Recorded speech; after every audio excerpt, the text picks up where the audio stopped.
Mga kapatid natin dyan sa Pilipinas, maghanda po kayo dyan. Ano po?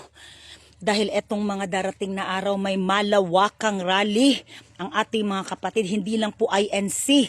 Lahat po ng taong gising no, sa kasakiman ng gobyerno sibil. Patatalsikin nila ang administrasyon ni Marcos at lagi nating tatandaan, etong lahat ay hindi lang kagagawa ni PBBM, no? Kundi din nag-uumpisa to lahat sa baba. From the barangay itself, which is hawak ng DILG, barangay to the mayor, lahat yan, tauhan yan ni Remulla. No, mga kapatid, maghanda po kayo ng pagkain, lahat po parang pandemic, no, ang mangyayari. Dahil sigurado po tayo, pag ito nagkagulo, at ang mga militarista, ang mga aktivista, lahat ng mga human rights advocates ay susulong doon at hindi po papayag na hindi managot ang sabwata ng mga yan, kapatid, lantaran, di ba? Hindi po tayo napayag na okay lang tong ginawa nila. At alam natin na walang hustisya dyan sa Pilipinas. Dahil alam nyo kung bakit ang nakaupo ay puro galamay ni BBM. Puro po yan mga sindikato at walang pagmamahal sa bayan.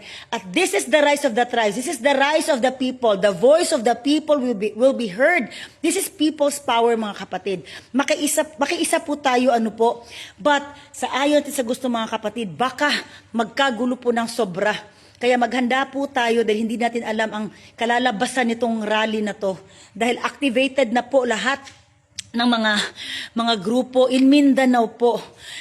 Ang mga Muslim sobrang galit na. Naintindihan ko po kayo, mga kapatid, kaya eto lang po ang pakiusap ko sa inyo na pagkain, gamot, yung safe places, yung safe havens na pupuntahan ninyo kung saan man po na secure di inyong pamilya. Unahin niyo po ang inyong mga pamilya, no? And then, makibalita po kayo lagi dahil magkakagulo po talaga to, mga kapatid. Dahil hindi yan papayag si BBM na basta lang yan. No, basta lang yan bababa. At kung bababa man yan, ang dami pa niyang galamay, nakaugat sa barangay, sa mayor.